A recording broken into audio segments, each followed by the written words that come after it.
Good morning. Good morning again, because this was not on.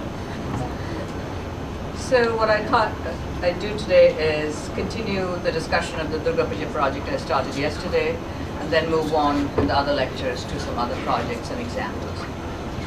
So what's interesting thing about Durga Puja, since we were talking about the ephemeral aspects of the project that interest us, is that the findings, we expected some things, but there were some surprises obviously. Now, it was obvious, mind you, we just didn't do the mapping, we did quite detailed ethnographic research. So as a short-lived event, one of the interesting things about Durga Puja that it engages civic actors in many ways, but it definitely cuts across caste, class, and even religion. It might not seem a significant number or percentage, but at least 7% of the pujas are patronized by Muslim businessmen, citizens. And that's significant because I don't think there is an equivalent, sort of reciprocal, if you will, investment in Muslim ceremonies in the city. And that is largely because of they consider themselves important, actors in their neighborhood, because there's very much neighborhood-based associations that organize these. And it's complicated. It's also linked with political activities and so on and so forth. But the thing that surprised us, I think, was that the dispersal of the pandals across the 144 wards had no direct correlation with socioeconomic standards, or nothing that we could match from the census reports. And we are still working with the 2011 census reports, mind you. And we did a thorough examination of individual profiles of the wards, and trying to get a good sense of what are we talking about in terms of demographics, and which part of the demographics we think are actually involved in this. What turns out, and I think I mentioned this yesterday, is that a good number of the southern wards, which have been added later, I mean, I'm talking about certainly post-independence, but really, far more recently, host an amazing number of events. And they do see it as gaining, and this is something that perhaps links to your project, they do seem to think that it gives them a prominence in the citywide realm that they wouldn't otherwise have. In other words, they become sort of equal players with those in the city center. And they're willing to spend resources, labor, energy, and do this necessary publicity to ensure that they get the the visitors, the footfalls and so on and so forth, that they are people go visit those places. Otherwise, they don't circulate in social media, and there's an entire, think of it as a media economy around it. But the wealthiest wards had definitely the fewest pujas, and that is because, and this is an inference from what we studied, is that they do not feel that they have to come together in community, in the neighborhood, as much as middle class and working class neighborhoods do. Okay, because they are quite active. Think of it as within their walled or gated enclosures, they are quite self-sufficient. They think in terms of community. So community, and this is the thing that interested us, is that community itself, you can understand community in many different ways. One way to understand is in terms of the neighborhood. That's not the only way. But before even we went to the idea of neighborhood, because we typically think of a neighborhood as a pretty much stable entity. I do remember when I was first doing my research on Calcutta, and this is, the product was representing Calcutta, the book, This was my, dissertation research turned into a book. And I was thinking of 19th century Calcutta, and if you look at the maps at that time, 19th century maps, because Para, which is the neighborhood, that's the term in Bangla, has no jurisdictional weight. It was always in terms of wards and boroughs and so on and so forth. So what you'll find is that a name of the Para scrawled across a kind of a substantive space in the map. And I found, and this is in British colonial maps, mind you. So they clearly felt the names of the Para, let's say Bora Bajar or Bagh Bajar, is important, so they would sort of scroll it in a kind of an arc over a chunk of space. And through my research, I figured that it was about, a Para is a walking community, that you should be able to walk, and a normal able person should be able to walk across it without any degree of difficulty. So what came out from the written evidence of that time is that this is a really, face-to-face community. People know each other. People know people in different, not just streets, but in that locality. Para is actually not really neighbor; it's locality. Since we were thinking about duration, and it made us ask a different set of questions about what we think are fixed entities. Now, one of the things that we went into the project with the term ephemeral, we realized that ephemeral, and we're not talking about ephemerality and permanence, we're talking about ephemeral, and this is my colleague Tanya Senkupta's contribution. She used the term perennial, like everyday, rather than permanent. So the perennial life of the city, as opposed to the ephemeral, and that could be the festive time, but it also could be sort of buried in the perennial. In other words, they're not all in opposition. Okay? And this is something that it took us a while to kind of fathom and figure out, how do we even explain this? How do we describe this? It's not only important to make a distinction between ephemeral, temporary, and impermanent, and this is, I discussed this yesterday, why these are problematic categories to begin with, in terms of state involvement, in terms of private involvement, in terms of understanding of private property. But different constituencies in the city understand these very differently. Now, one of the reasons, and I mentioned yesterday, that there is a level of accommodation that we see during Durga Puja, and this is something that these I think Calcuttans have learned by habit, long habits. This is practice.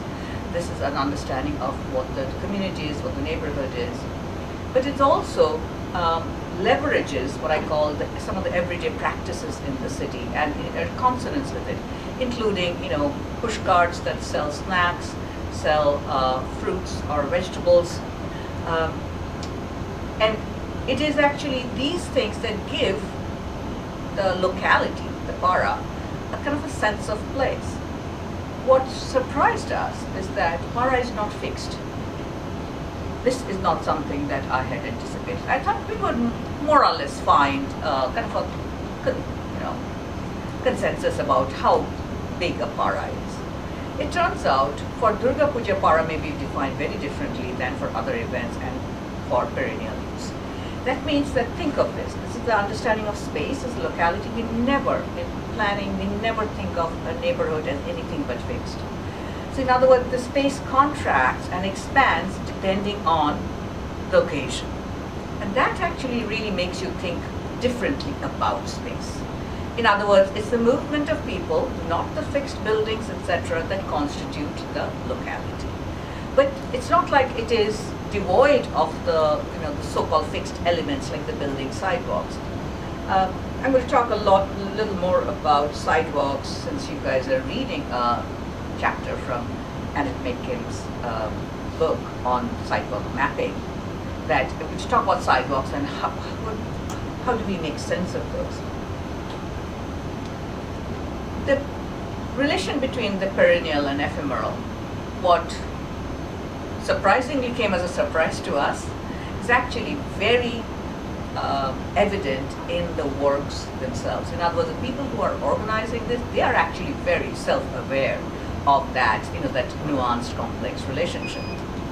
I introduced this example that's a designated slum, and they chose to host the Durga Puja in the school building rather than create a panel in an extra expense. Makes sense. But they also decided to paint and not just whitewash or anything like that, but actually do artworks on the lanes leading to the school. And these are some of the images from that. Okay, it's things like that. And that's like an existing space, and they are actually utilizing the frayed, worn vocabulary of ordinary cities. They're not trying to make it look prim and proper. This is very interesting. They are actually playing on the idea of the wornness of a city, the perennial characteristic, just highlighting it, and this is quite remarkable. And the artwork was one of the most interesting things that we had seen there. But in more, big budget events, pujas, those organized by those associations who have considerable funding.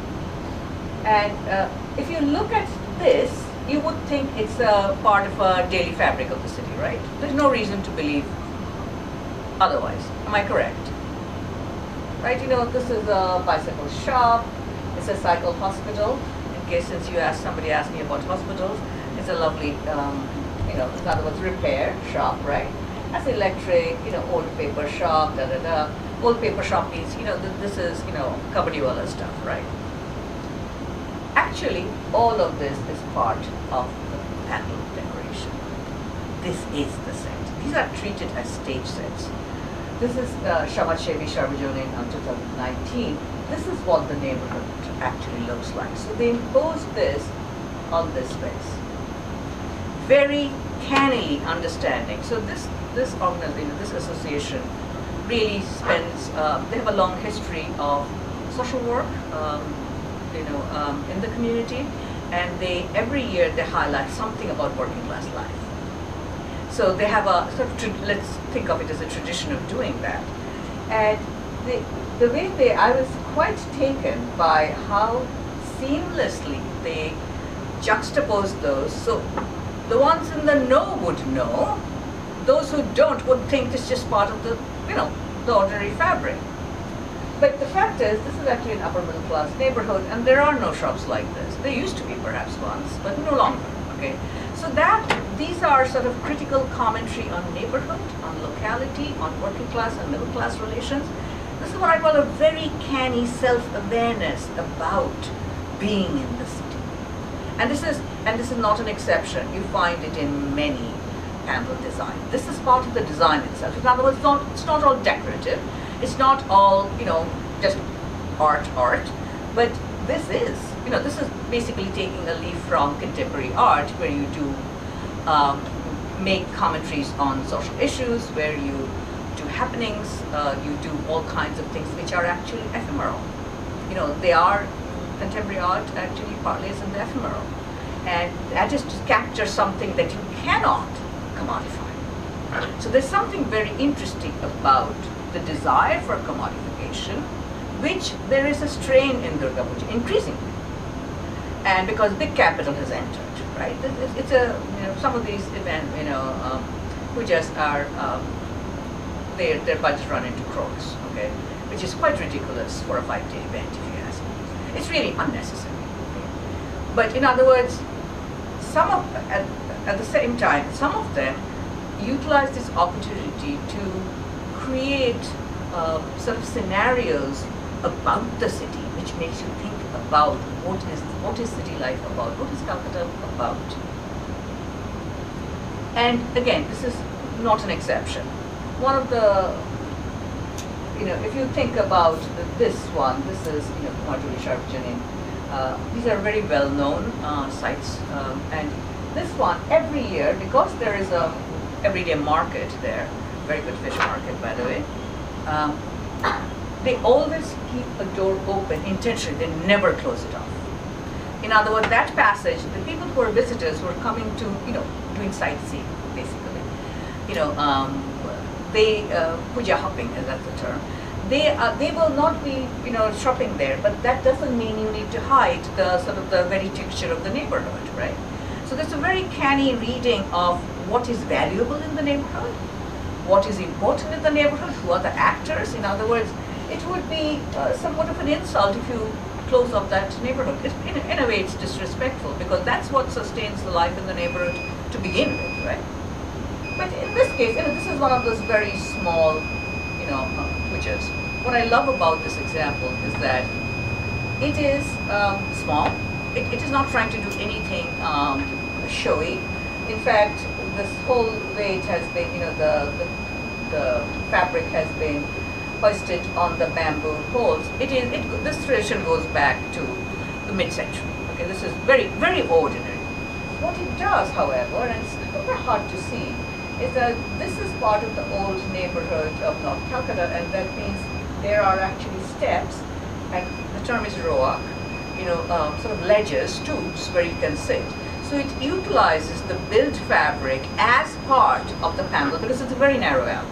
Okay, so there's a passage so people can move back and forth. People can sit on this side, and the, you know, the rituals can happen on that side. There's a platform, that's a raised platform. And there are very simple moves, and these are design moves, I call them. They're very simple moves, but very effective, and really understands how to leverage the affordance that a neighborhood and that street structure gives you. In other words, what the street structure affords. That's the term affordance, when the way we use it in architecture. So if an ordinary way of tying bamboo, you know, hastily tied, but very effectively, they're very strong. And you know, it looks simple, unless you have actually done it, you don't know how difficult it is. It's really kind of a hard, you really need to know what the heck you're doing, okay? But then you have the sort of the stylized version of that in the, you know, this is gamcha actually, you know, this is, nothing gets more ordinary, but it picks up the color in a way. In other words, these are commentaries. These are very typical in panel design, that there are always these commentaries on the craft and the mode of construction, as well as the actors. In other words, those who are those who are part, who to make this event a possibility or a success. So I use the term softness to describe how these structures, at least the best of them and most of them, address the city itself. They touch lightly. So when they're removed, there are no big gashes, etc. Which is not to say, you know, roads are always a bit pockmarked. Some of them are better,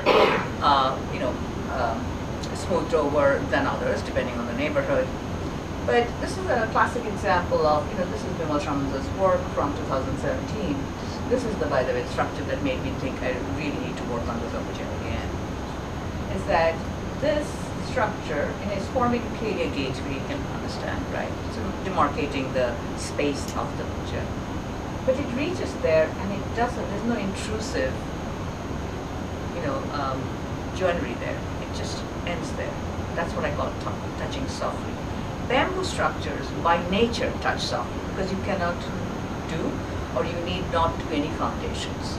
So the maximum you'll have is a few inches of hole made so you can insert the bamboo pole. It's actually a very well recognized and very old construction system. It's called post-hole construction, and you can find it all over the world actually. There's nothing you can, it's not peculiar to Calcutta. But there's something about the softness, and this kind of goes very nicely with what I heard from the senior police officers when they described how they handle this enormous task. They said softly, lightly. In other words, there is a kind of a gentleness about it, which is quite remarkable, that you're pulling off this extremely complex event. And the term reversibility is big in, I really detest the term sustainable architecture, but I'll use it to make it clear and not get into long discourses on it. Because the simple reason is because what passes as sustainable is just not sustainable. No building is sustainable.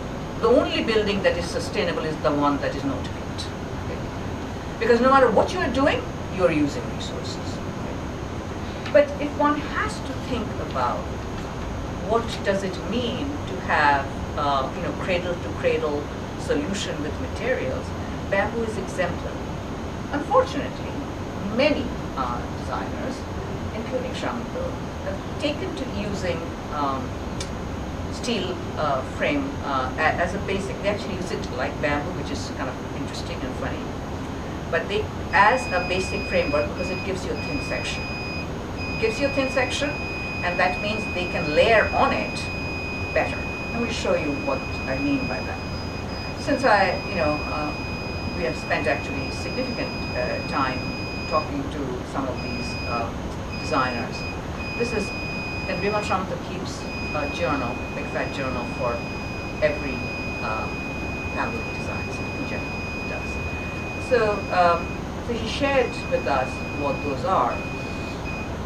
And this, when he's working in this neighborhood, again it's a middle class neighborhood, so he would create sketches like this, very rudimentary sketch. He's not an architect, he's not an artist, he's not trained as any of those. Okay, he has come to it in a sort of circuitous route, but he's very canny. He has a very beautiful hand. For somebody who's untrained, it's a very beautiful hand, very expert hand. So his main concern here is that, okay, there is an apartment building here. They need to get the cars out, so I cannot build up to that. So I have to stop before that. So this is the space I have. Okay. So he will calculate things like that, and then he would go, okay, this is what I'm looking at. This is the structure I can pull off. Okay. Then the layering and all of that, he sketches, but most of it happens on site. No architect would dare do that. A professional architect would dare do that. In other words, so many on-site decisions get made between the designer and the crew. This is what I think the most remarkable part of the construction. And if you notice here, he has no compunction of driving some of these into the grills of the houses, and obviously with the permission of the residents. Otherwise, you can't do that. Nobody seems to mind that, because it's for, think of it as a greater good. So he has these really detailed sketches about how he's thinking about it. The detail is thought about what I call the ephemeral, how these things will work, how they will move in the breeze, how the light will reflect off a surface. When he's working with bamboo, as he did here, recognize that bamboo, when you're buying it, it's still quite green and it changes color over the few weeks. So it actually takes on a different patina. And that's extraordinary within a short amount of time. So you kind of have to know, and you have to kind of plan for that. And this is his phrase, I'm translating in English. When he was explaining why this bamboo, and this is the bamboo actually he sourced from the Northeast, from Tripura. And this is not the usual building bamboo that you build with, which is, it's called, in Bangla, it's called muli bash. It's about a big, the diameter. These are actually, many of them are much, smaller diameter. And the way this is one example of how he's thinking of building up a wall. It's called layering. And his philosophy here was that, bamboo by itself doesn't have particular value. But in aggregate, when you put them in a particular juxtaposition, they may accrue value. And that is something that I think is almost a philosophy of what I call subaltern life. It's a philosophy of everyday city in cities like Calcutta. So he, managed to figure out how to really think about, does these sketches, because he also has a wood workshop. He has a wood frame business, so he has a wood workshop, so he can experiment with wood, bamboo, or but then he also has a permanent crew. So these are some of the kinds of details. The reason I'm showing this is that there is something about ephemeral logic in here, and be able to visualize what it is. bamboo construction is not peculiar to South Asia or anything like that. It's actually very important in places like Japan, Korea. In all of Asia, it is a very valuable and important vocabulary. It is a long legacy of fine architecture. I never have seen a section like this. What he did was he cut the bamboo across, not like this, but in section, in vertical section, to reveal a section like that, and then he layered that, and then he put light through it. This requires an imagination that this is what I call a spatial imagination. You really have to imagine space. And again, it's the material itself is very ordinary. And here you can actually, in this one, you can see that the different bamboo, they're actually changing color. I mean, this is the kind of stuff he would do, and then they change color. They become something else. And the workers who, and this is on a different year, the workers who work on that material, again, they don't know. I mean, let me put it this way, bamboo at least is a building material. Betel leaf, betel nut leaf, curry leaves is not a building material. So you are kind of completely creating a building vocabulary. And this is what they do. So in other words, there is a understanding also of the material as what is disposable, what you can create, sort of a form that will last for a short duration. This cannot last for a long duration, okay? But it'll have this brilliant effect for a short duration. And ultimately, it picks up something about the neighborhood. This is because he has to leave a passage. This is the main thoroughfare. He cannot block it off. So every year he designs a different way to think about how to frame that entry.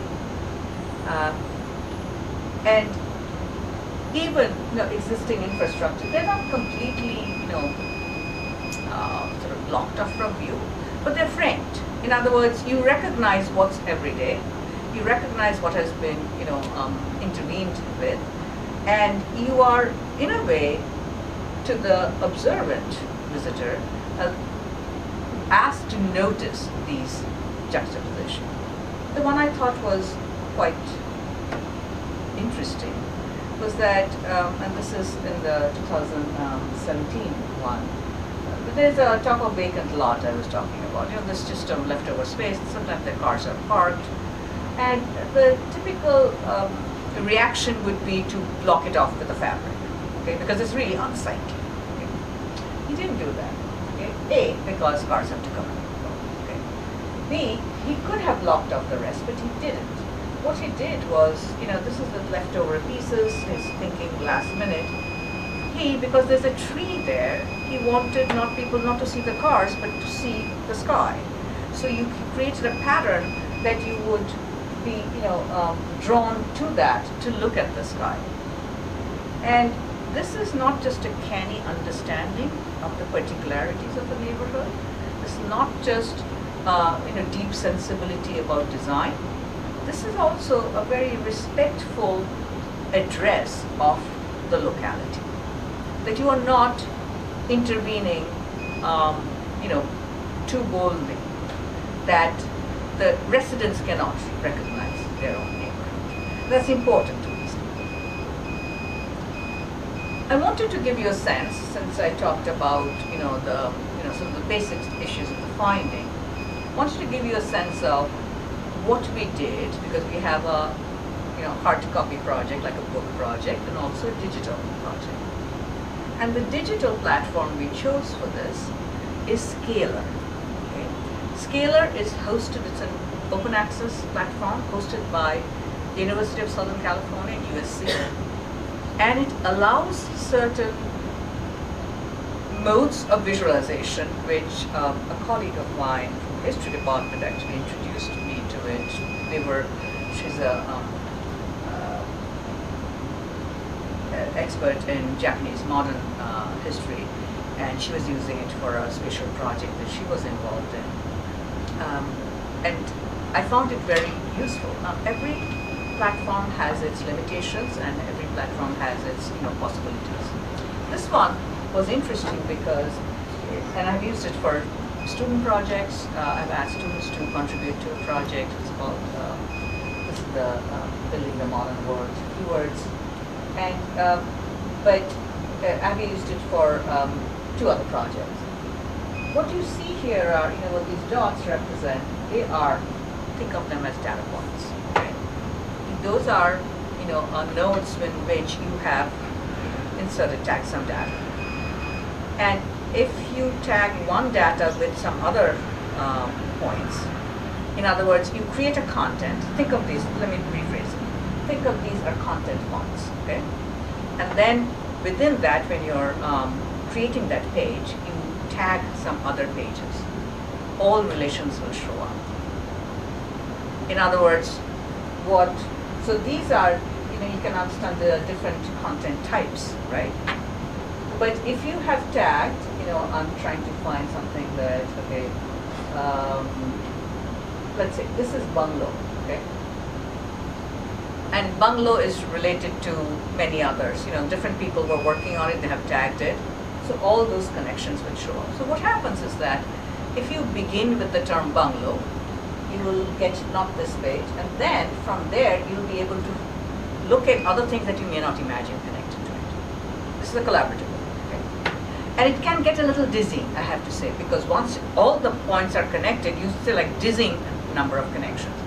But it's also very telling that you are intending these connections because you have chosen to tag the content with these other, contents, points. So what we did for Scalar in terms of the mapping the ephemeral project is I'm showing you our table of contents, the contents page. So if I want to go from this is the table of contents, that's actually divided into sort of 3 distinct parts. One is research, one is matrices of architecture and community, and the other is visualization. Which then, and this is obviously a tree network, and that, if you are interested in how the research design was conducted, many visitors may not be interested in the research aspect of it. If you are interested in the research design, there is the research design, research questions, and rubrics. Then there's the premise, and then the data collection, demographic, and analysis. That's one way you can access it. We presume that most people would be interested in the matrices of architecture and community. One is location, construction, and duration. Well, those are our major analytics. And which we divided into, location, this is really, the city ward is just describing the city, okay? Because people who don't know Calcutta may have no idea what you're talking about when you say Ward 11. Where is, actually many Calcuttans may not recognize what Ward 11 is, unless you locate it up, that's Ward 11. Interestingly, I recognize, and I didn't think people would, people who live in a ward know exactly which ward they live in. They know the boundaries of the wards, between one and another. And so what that means is, think of this as a sort of we're inputting some historical information here. And then neighborhood, street, pavilion, this is the map. That's how, in other words, this is one way you can actually navigate. These are the paths, okay? And visualization, there are 3 ways you can do it. Paths, connections, and grid. This is a path. Okay, I'm going to show you connections. Connections are one that, the dots, basically. There's also grid network. In other words, you can choose how you want to have the data represented to you, to the user. Because we, as those who are putting in the content, we are putting in the content and connecting the pieces, but it can be viewed in many ways. Okay, the 3 options. In other words, it could depend on what people are comfortable with. Grid may be more comfortable. Like I said, the dot scenario gets a little dizzy, but it's very interesting in itself. And then there is a thing of further reading, because it's after all a research project. If somebody wants to follow up on that. So content is delivered through the paths and tag maps. So in terms of findings, for example, if you go to findings, you will have, and they don't look all this isotropic every time, right? They like community, materiality, etc. So you can click on any of these and go to that content, which will then open up to other content. Okay? But that means there is no one path of movement. You can choose your path of movement, your path of content. One of the difficulties of this is because it's very easy to get lost ultimately and not remember, what did I start with? So these colleagues of mine actually have gotten a grant to create a mode by which they called it like leaving breadcrumbs. So you know that there is a kind of a index of how you came, the path that you took, that it will be registered so you can, that's how I came to it. That would be very useful. In other words, that's your path. That's you. Then if you want to follow a different path another day, then you know, okay, that's the path I followed. Otherwise, it's difficult to keep track because there's so much information, embedded in all this content. So, so this is, in other words, there are, not only there are multiple ways of showing it. So let's say in this case demographics, okay, and we did a lot of parsing of the census data and created, graphs and charts and so on and so forth. So some of them, religion and district of Kolkata. So, there are those who want just a snapshot of what is that like, right?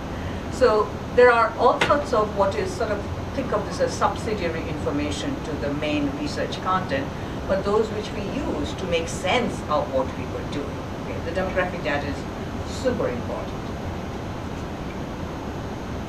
And then there are many ways to parse the data we collected. So if you want to see just the dispersal pattern and nothing else, okay? So in other words, you can have them in like a single color, and like, okay, so that's very interesting. Okay, these neighborhoods, they hardly have any. At a glance you get that.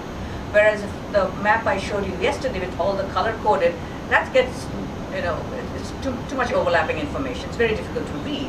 Even if you, zoom in, it's still, then you don't get the whole picture, right? This is one of the problems. There's a perennial problems with digital content, right? So this gives you, so we parse the data in many different ways to give a sense of how you can, how to understand and making it legible for various kinds of purposes and reasons. So this is, dispersal across the city. And then with that, we will add information that explains what that means. Okay, in other words, how are we supposed to understand that? So for example, if you don't know the demographics or recentness of some of these wards, and the really old wards are here, you don't know what they mean. What are you supposed to make sense of the dispersal, right? So the dispersal and distribution across what? Distribution is the location of the panels in a ward. That's what I call distribution. And then this is another way, which is really great. In other words, there's something very interesting about this. So these are all, basically content pages. Deeper they are, the color literally means there's more content. So I found that very interesting, very intuitive here. So if you want to click on that and you recognize, oh my gosh, there's a connection to all of those, then you can click on whichever one you want to and then move. Okay. So, the way we thought of the ward history, for example, all of these wards, there's a ward history, and then you want to go from wards, 72 and then to 72 Popalbagad Shrubajoni, which is what we were, looking at. Then you go, okay, I can, let me skip this. So this is one of the pages for that. Okay, and that we will have ideally for each year. For some of these which have content for multiple years, some of them we only have for 1 year. So we will have that. Some of them, those we did sort of in-depth research, we have content for multiple years. And then clicking on any of these, there's also, you can input videos here. And any of these, then you can actually move to even construction and other detail. So, but this also gives you a sense of, the grid of images. Okay, this is what interests us. In other words, we are curating this, right? we are curating the data, we are curating the information. This is what we want to foreground. So going back to this, so what we had to plan this out. We thought, okay, we expect most people to connect through matrix of architecture community, and then choose one of these, because most people are not interested in a research design. Most people are not interested in further reading. Okay, that's a scholarly. It's bookended by the scholarly, apparatus. And then duration, historical, perennial, ephemeral, festive. This was the most difficult of how to organize that information and how to tag them. But I think given the platforms that we had available to us, what we liked about Scalar is that it is actually anyone can create, basically register and create your own content in it. It does require a password from USC, but respective, anybody can do that. In other words, once we have it live, anybody can access it, okay? Which is not something that you can do with ArcGIS maps. So our thing with ArcGIS maps, what we are doing is that we are going to have the still images, in other words, analytic images on those maps, and then have to think about which aspect of the ArcGIS maps we can actually let out in the the real world, with respecting different aspects of the. Okay, I'm going to stop here actually, because I want to take because the next part that I'm going to talk about is my other project, Bookscapes. We can deal with that in the next lecture. So, do you have any questions about this? I think that will be more productive right now.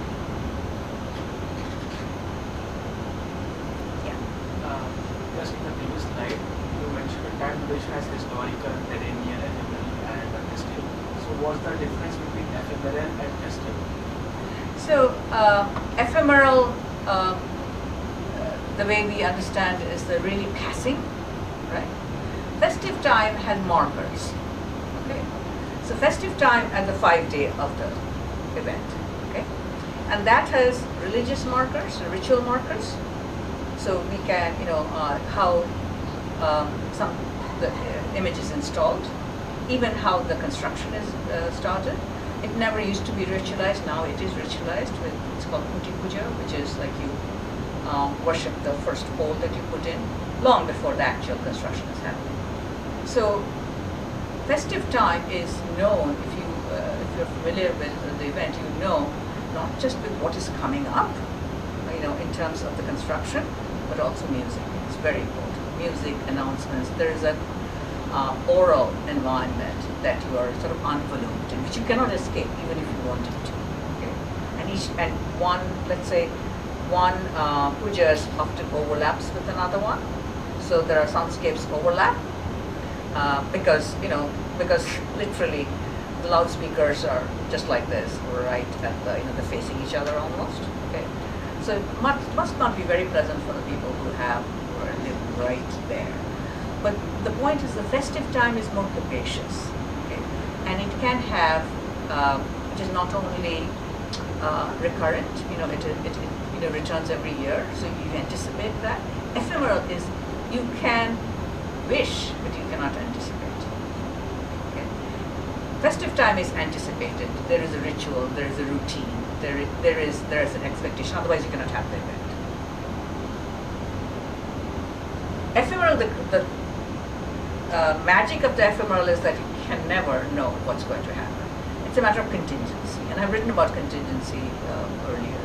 So it is about A, B, C coming together in patterns that you have no idea how it. You can project, but you cannot plan the outcome. This is what I like about actually Vimal Shamatha's work. It's not that he's not projecting, he is. I mean, he's constructing something. But exactly how it will come together, you have to leave it kind of let it go, basically. Because, the image I showed yesterday of the pavilion from 2019, if it didn't rain, it is a very different experience. If it didn't have the breeze, it's a very different experience. But you cannot plan breeze and rain, not yet. Okay. So you have to kind of let it go and just have things take their course. And you absolutely cannot know how people will react, what will attract folks. We do not presume, and we are trained as architects, all three of us. We have a certain way of looking at things. That is not the way most people do. So it's useful for us to ask people what they think, from the history wala to the vegetable seller to the organizer. So what is the impact? What do you think it does? And that tells us something. You know, every method has its pros and cons, has its limitations, but we come to it as architects turned architecture historians with certain research interests. We are not just doing, you know, like mapping things out to the pleasure. We have a very directed goal. Other thoughts and questions? Yeah. Which are the areas that the Muslim organized or Muslim funded patterns are in? Like you mentioned that it is mostly the elite Muslims who contribute financially. Not elite necessarily, but they could be even small time businessmen, but they consider it's important for the neighborhood. So where are these Muslim organized or Muslim funded patterns? So, you know, the best known is Chetla Agroni. That's Bobby Hakim's, you know, puja. And he's a leading political figure, but he grew up in that neighborhood. For him, this is my neighborhood. If I don't do it, who will? He cannot imagine somebody else doing this, the biggest event in the city, in his neighborhood that he grew up since he was a child. He was born and raised in that neighborhood. No, he will do it. So it's his project. As he says, I don't do the puja. That doesn't mean I cannot, you know, be the main patron. So it's very, you know, the logic is actually not complicated, right? You know, when I visit Christian churches, you know, I am a nominal Hindu. I don't have to do any religious ritual to appreciate or even say, you know, I was in Notre Dame in this last summer, and I felt they were doing a very good job of reconstruction. I put in money, okay? It's like a small amount of money. It doesn't matter. If I had probably more wealth, I would put it. That has nothing to do with my religious beliefs. It's a complete different concern, right? It's a useful event. So many of these are in the Kidipur area, which are primarily Muslim neighborhoods, but also they're actually, it's actually, let me take that back.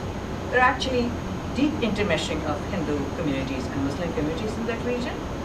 So, I mean, they're not doing it for themselves. In some, it's not their, they're not going to worship there, okay? But they feel that it is important to make that contribution either for political expediency, social interests, or simply there's a certain amount of pride that comes with it, okay? And they're also in central and north Calcutta. So it's actually spread out. It's not, you know, in one area. You did not. Why do you think these cases do not come up in the majoritarian discourse? I think you can answer that for me. You know, because it will become more politicized than it already is. I mean, Bobby Hakim's puja is politicized. People question it, and things get nasty. But most people, I mean, this is the interesting thing. Most of these pujas happen actually low key. You know, you would not know the names of these, you know, patrons, organizers. It's low key. It is really meant, and this is, I think, the most important part of the Durga Puja. As much as I like Bimal Chaudhary and some of the, you know, artists, Bhagashovi, Punendu, they stand to my this work. I know these people, Punendu, Bimal, and there are other artists, including a few women artists who do extraordinary work. I am very drawn to the design method because it's not the architectural construction method. Right? I'm very drawn to that, but I will flatly say that is not the most important part of the Durga Puja, which of course contradicts everything you hear about the Durga Puja. right? It's all about the big panels and etc. It's not. It is the community coming together. In most panels, it's just the local people. And they're not fancy affairs, but they're very dedicated affairs. Where you see, like I said, the grandmother sitting there making sure everything's being done right, that's, is a good puja. Not where, stylized women are lining up so that they can be photographed and so on. Other questions? Can we incorporate the haptic experiences in research? Because means as an spectator, when I visit a Durga Pandal, so I can feel how the pandals and everything by touching them. But when it comes to research, as an evidence, how can we make those things, those evidence, this haptic experience? And With great difficulty, and sometimes not, because textural, you can't do that. Sorry, you can't do that. Okay. Music we can, but it's still we have all sorts of audio recordings, and we listen to them because we want to put them inside some animation or some image, and you go like, it's still not the real thing. What you feel when you're really there on the site, so it is once removed. The visual is obviously very easy to replicate, if you will, because this is the great contribution of modern technology. We are optically more privileged. Sound, maybe. Texture, almost impossible. So you have to describe.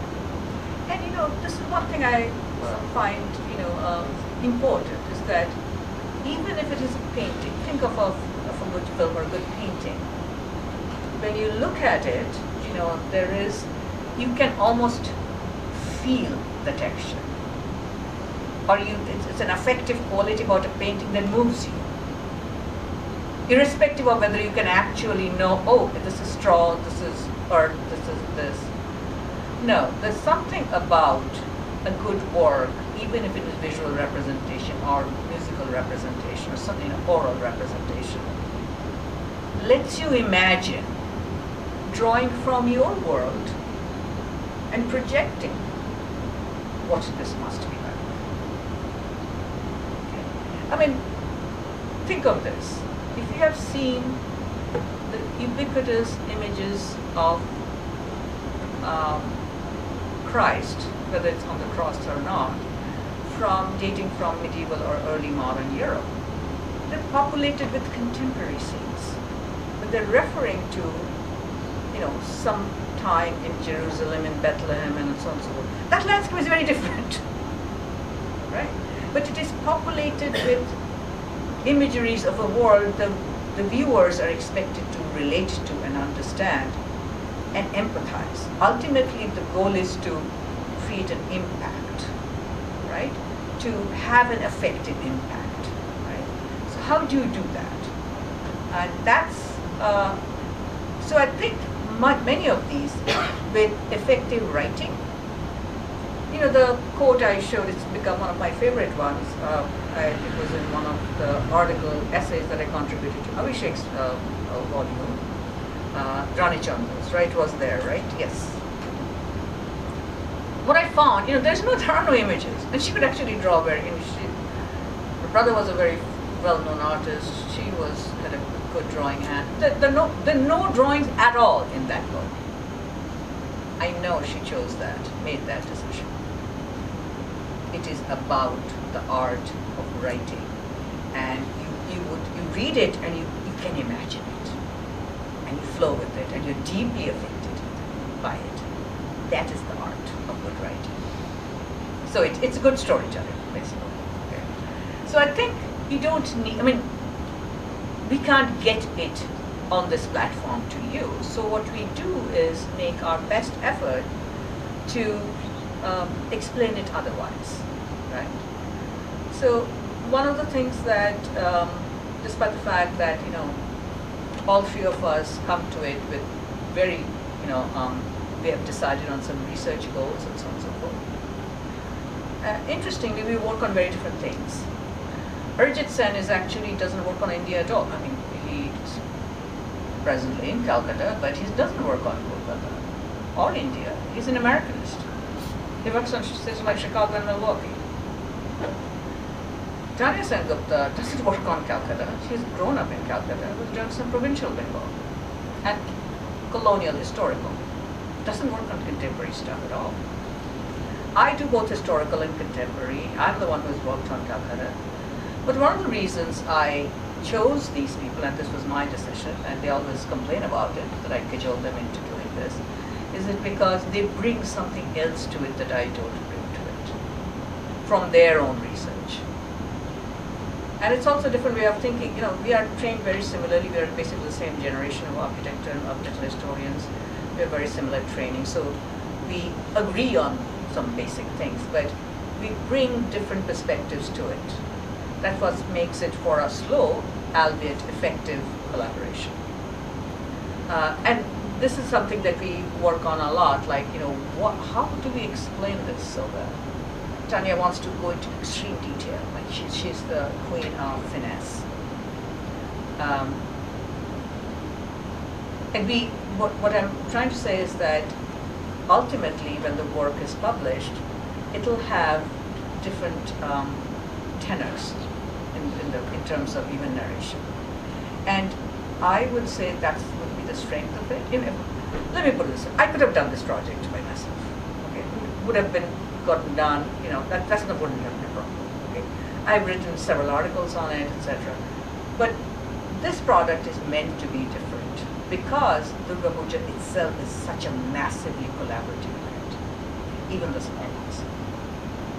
So there's something about the dynamism of that we are trying to, if not replicate, but take as a template, if you will, mimicking that back and forth collaboration in the project. In other words, it's built into the research design. Any other thoughts? Otherwise, we should end. Yeah. So this is a 2018 study, and we will be publishing work on it for next year or after the next year. So will you be inculcating something recent also? Like will you be commencing a new field work on the same thing? No, very simple. I've been working on this in the new phase from 2017 till last year. No more. And the reason is that after a while you don't actually accumulate new information. Okay. Even if, say, the designs are always changing, etc. But that's not our primary focus. Okay. We're not trying to document all the variety of different designs. We are actually not. We're interested in how the urban fabric accommodates the urban infrastructure. Can you imagine what a tremendous stress on the urban infrastructure this event is? How it absorbs it. In other words, it has a certain capacity to absorb it, and then finish, and then relaxes and goes back to doing whatever it does the rest of the year. So that's something that's important to us. So to understand those and to understand the larger goals about how the perennial fabric and the short-lived event and the ephemeral aspects of it, are brought together, you don't need to do more research. We have talked about this a lot. In fact, we have an overabundance of data, if you will, which after a while becomes absolutely unmanageable and not quite useful after a while. I mean, the pandemic must have affected the whole thing. Yeah, we have done research after the pandemic. But, it actually did initially, but after that, no. Initially, there were some restrictions of gathering, etc. Not that people were listening to him. I did it in 2021, but there were long lines, and I'm going like, I'm not getting down here. This is still 2021 October. I'm like, I'm not getting down here. I have no interest in, getting COVID right now. Okay, but there were some constraints in that year. After that, it's completely back to usual. And why there was lesser density in some wards, like in some areas, why there was lesser density? So as I said, it is a community-based event, and the primary movers are neighborhood associations. Sometimes they're called clubs. If you don't have a need for that kind of community formation, you will not have the community. So So it was only related to, like, as you mentioned, this the elites don't much participate, only the middle class. Or that's actually not true. Elites participate in some wards. So you cannot say elites don't participate. Elites participate plenty. But in some neighborhoods, like Alipur, I actually grew up in that neighborhood. I know that neighborhood very well. There is exactly one puja. And that too is because it used to happen near Alipur, Chetla, neighborhoods which are right next to each other. It used to be really in Chetla in the kind of a in-between space. And now, because of many reasons, I was surprised actually, very much within what we would call Alipur. It was always how should I put it, the most elite neighborhood in Calcutta from colonial times. It was the suburbs initially. And there was no incentive. People didn't know each other. We didn't know our neighbors. And even if you knew them, you knew them nominally. Not as somebody that you meet every day, you go, or, the neighborliness that we think of was simply non-existent. If you don't have that, there's no neighborhood. So it is not, again, a direct correlation with money per se. Local Bhagan Virginia, that's a neighborhood, there's a lot of money in there. But there's also a lot of plain middle class folks and working class folks as well. So there are, very, very fortunately, still now in Kolkata, most wards are mixed. It's a theological thing. Huh? Theological thing. It's the places where it was not much celebrated. It was because of orientation. Yeah, it's an orientation towards community. Okay, that's what it is. So, and then, as I said, the southern suburban neighborhoods, which have been incorporated within Calcutta very recently, there are statements from many of some of these organizers that who knew our neighborhood at all. This one will give our, like settle our name in the imaginary of the city. And that is a big move.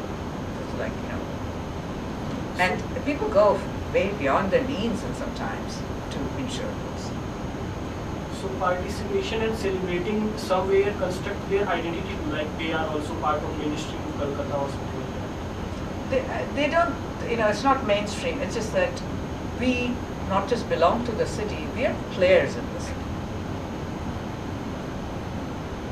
We can compete with those, old, and they understand them as elite neighborhoods, like the one Bokul Bhagan, but he can compete with them. Bring it on. It's a bit of a competitive thing. But there are, again, the reasons are actually complex, and I'm giving you some of the sort of gist of the explanation. But the reasons, if you go from ward to ward, they're complex. So it's one thing to look at how many, and there's also important to look at density. One thing that always intrigued me: why are there so many pujas? It's a very simple question. Why are there multiple pujas on one street? Surely you could have talked to each other, right? And done one puja. No, people want to have their own puja. But this own little, I'm probably going to insult a lot of people, but I'm going to say fiefdom. They're a little thing that they can control. This was not the question you were trying to ask, like, in the project. It's your observation, or it is something? No. We were absolutely interested in the distribution and dispersal. Those are fundamental questions. And why are there so many pujas? Is a very basic question. How do you account for so many pujas? It's a lot of work. Like why? And the number of pujas have gone up over the years. Right? They have taken different forms. They're far more elaborate than they used to be. So they require an explanation. And I took, the explanations that have been offered, and I have myself written on about this before. I found after 2017 not quite going into the kind of the complex dynamics What I had written off was, coming in a big capital and how it transformed Puja and what this means. What capital can subsume and what it cannot. Something is always it cannot subsume. What is that excess it cannot subsume? And you see that in Puja. Something, capital is voracious. It will swallow up anything it can. But some things it still can't. What is it? So are we good? Oh, there's another question. Abhishek, you tell me when it's... This is last. Okay, go ahead. Because the process, I'm presuming that the process of making Durga Puja pandals happens throughout the year. It takes the entire year's time, right? Only a few, only a handful, which are the really big budget pujas. So the planning... Planning, when it starts from the, that I said, the end of this year's puja, it's already started. That's for, I will say, probably about 50 pujas in the city. Does that make, I'm not sure if does that make those pujas perennial in that sense? No. They're actually not built. You cannot build them. Right. You can plan them. You can do the, manufacture, fabricate the parts in a workshop, but you cannot put them on the street. That Calcutta Police has rules, 3 months ahead max, that you require permission because you're going to block off roads. And that's serious impact on traffic. So when we are using the term perennial, we are only focusing on when we are using the term perennial versus ephemeral, we are using how the material construction actually starts happening. No. Perennial is the city itself, the perennial fabric of the city. Fabric meaning, the buildings, sidewalks, streets, and shops, everything. That's the perennial. Okay, thank you.